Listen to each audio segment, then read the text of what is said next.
How are robot vacuum updates better than smartphones now?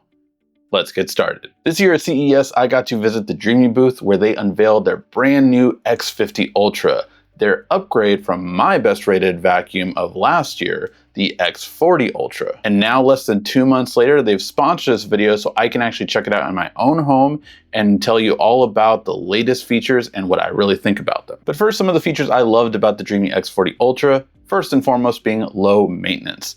I love that this model has a large water container for clean water, dirty water, a very large dustbin, and also a large container for cleaning solution.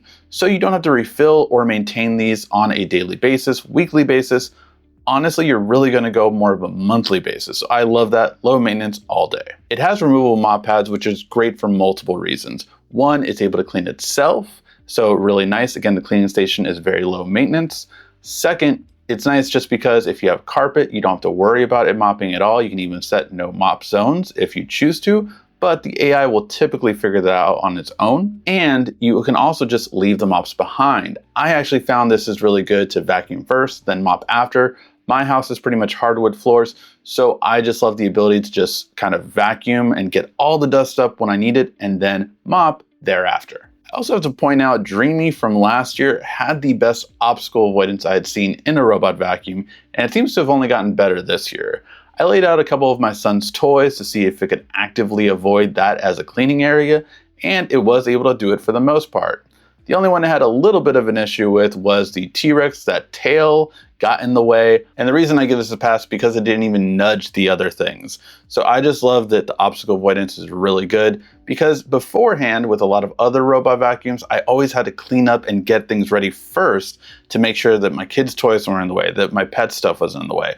All those kind of issues. Whereas this robot vacuum, you can just schedule it and don't have to worry about whatever state your rooms were in. And what really made last year's model stand out from every other robot vacuum in the industry was that it had dual retractable arms, having a retractable arm for both the brush for vacuuming, as well as the mop pads themselves. This made sure that all edges and corners are gonna be taken care of.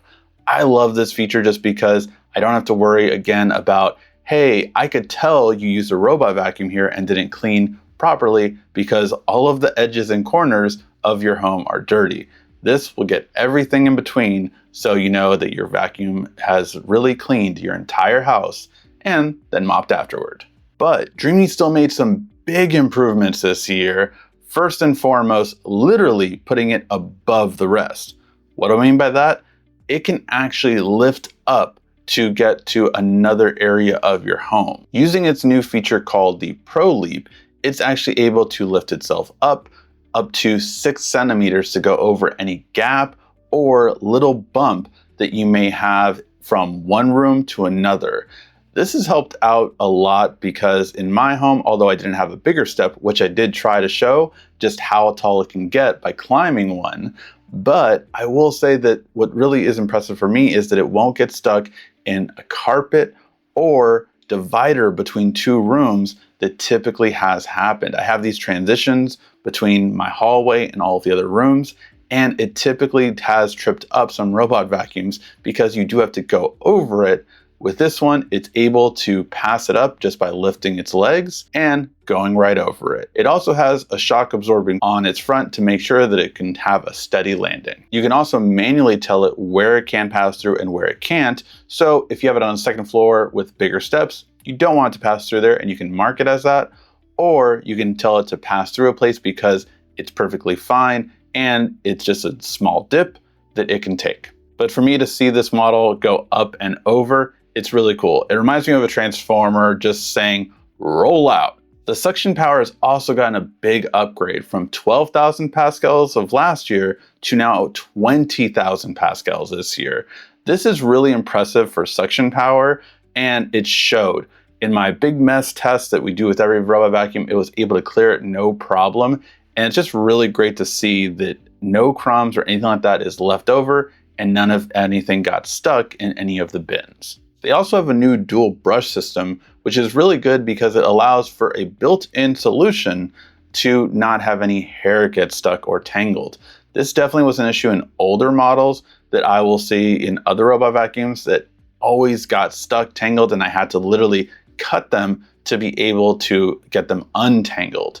With this model, because of its 2 brushes, it literally just goes right through and won't get stuck. And I love that because it's able to clean it up very nice and easy, and you do not have to worry about it. Then finally, just from a cool factor, I love the retractable LiDAR sensor. It can actually lower itself so that it can go under low clearance spaces. And you can actually mark these spaces as well manually. So for my TV stand, I actually told it, hey, this is a low clearance area, and it was just able to clear it, go under it, no problem. Really like this ability just because, again, it's just a really cool feature that another robot vacuum would be stuck with. You want good sensors so that it doesn't run into anything or collide with anything and knows where it is at all times. But at the same time, it would be nice if it can still go anywhere you need it to. With this model, it really does go anywhere you need it to. Now, price-wise, this is a flagship model, so it does go for $1,699. And that is really good considering the fact that it has up to $300 off right now at the time of filming. Click the link in the description to see what kind of discount you can get at the time you're watching this. But for me, $300 off sounds like a really good deal. Not to mention, Dreame has a wide variety of different price points. This is the top of the line though. If you want the best of the best, never have to worry or struggle with the robot vacuum and mop, this really is going to be your best overall combo solution. And the only reason I can't award it the best robot vacuum of the year already is because the year just got started. But I can confidently say at the time of filming, there is no other robot vacuum I would recommend for the top of the line. If you want a set it and forget it mentality, if you want to go months with low maintenance, this really is it. And especially if you have kids and pets, this is going to be the best obstacle avoidance robot vacuum I have yet to see. So let me know your guys' thoughts in the comments section down below. Are you excited about these cooler, newer features that we're getting in robot vacuums? I am really excited, especially because we saw a prototype of theirs that even had an extending arm that might come out at the end of this year, might come out next year, who knows? But I like that we're continuing to see innovation in this space. Thank you as always so much for watching. This has been RICKY, the YouTube Tech Guy.